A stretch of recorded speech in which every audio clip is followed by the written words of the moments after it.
Hey, everyone out there in the hockey world. My name's Jeff from What the Puck. That's brought to you by Game On, sports podcast for everyone. And we're just trying to start a new midweek show called Humpday Hockey Reports. Going to try to bring it to you every Wednesday. Just a little something in between from the time we record over the weekend to kind of like break up everything midweek. So on that note, as we all know, Tampa Bay Lightning just eliminated Boston. So I guarantee you, Boston's sipping a little bit out of that Boston Harbor, a little bit of that spicy tea. Not sure how many salty tears are being poured into it, but I guarantee you, it's Boston. So they didn't come home with a championship, and well, Boston gets kind of butthurt when things don't go their way, especially when they don't win championships. Another note for that game, it was a double overtime OT game winner by Hedman. Another kind of ironic thing that happened in that game is Maroon was standing right in front of the net, screening Halak. And as we all recall, last year Maroon was in St. Louis, with St. Louis, as they stole the cup out of Boston's hands. And you know what? Good on Maroon, because me personally, I can't stand Boston. So to all you Boston fans, I'm sorry. You don't get another championship this year. Brad Marchand's tears are probably weighing in very heavy at this point. So moving on to the next series. The next couple of games, it seems like the Bee Gees were very, very present in all of these games because everybody has been keeping themselves alive. Staying alive. So, with that note, Dallas, why did you put Ben Bishop in a spot where you knew that Ben Bishop was going to do Ben Bishop things and let goals in? Ben's a has-been. Great backup, but only put him in when you necessarily have to, and taking him out just because it was a back-to-back game, I believe cost you that series game last night, or the other night. Ben Bishop looked like a fish out of water. He allowed 5 goals in the first period. Colorado took advantage of it, got a quick lead, and they didn't look back. They took that game and gave one of their backup goalies who's never had playoff experience, Hutchinson, playoff experience. And you know what? He did his job. So I'm going to give him a hand on this very happy hump day. The next series, the Canucks. I mean, it took them how many games to put more than one goal past Leonard? Yeah, they did win game 2, I think it was, or game 1.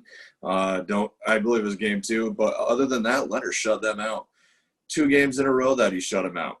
So, I give a lot of congrats to Peterson. He did a hell of a job in front of the net. So, not going to take anything away from him.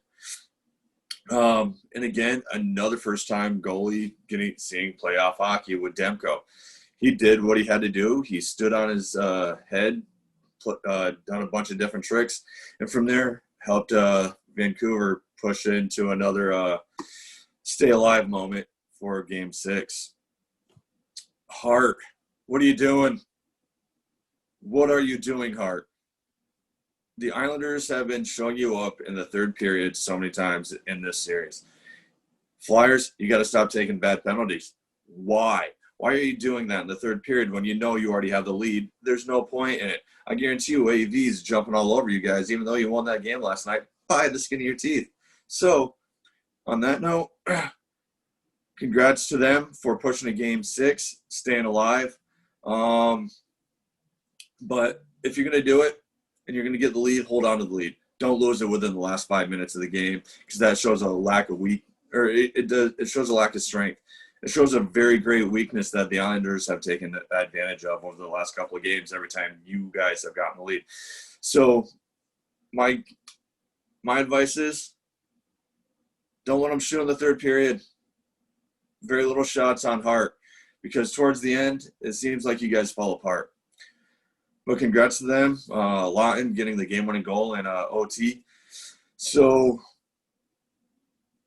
let's move on.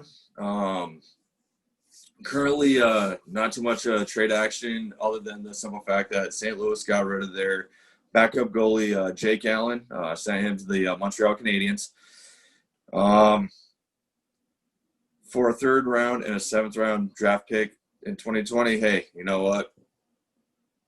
You never know what you're going to get until you get there. Hopefully, they're looking for another goalie. Maybe they're going to use one of those trades or one of those picks for a trade bait along with a couple of other good players, or throw a package deal in there, or maybe even pick something up in the draft pick. I guess time will only tell on that one. As far as the Penguins, the Penguins have been falling apart since they lost to the Habs. What can you do? So they fire all three of their assistant coaches. They're looking for trade blocks or trades for Murray or Jari, as well as a few other things that are going on in their system right now. But one of the most recent acquisitions from them is recently fired head coach Tom Reardon from Washington.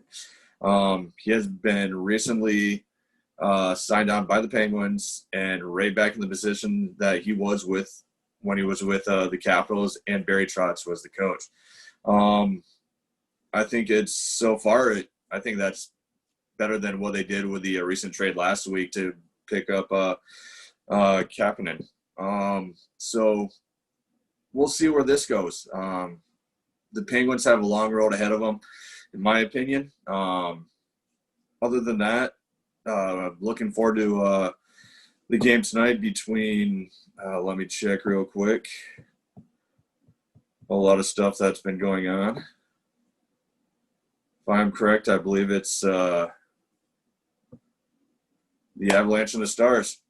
So who's going to play tonight for the Stars? Hopefully Dobby goes back in, because he's been their main go-to guy ever since they took Ben Bishop out in the first round. So I guess we'll see what's coming for them. The Avs, they got a lot of choices or a lot of decisions to make. Do you keep in the first-time playoff goalie Hutchinson, or do you keep the other first-time playoff goalie Francois?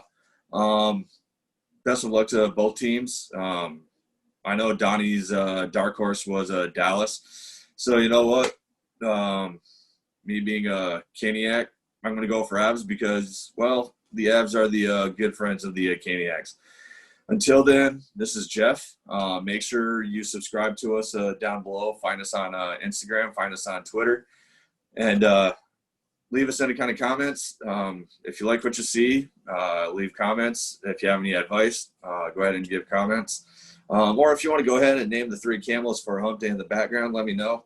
We'll give them names next time, and we will all see you later.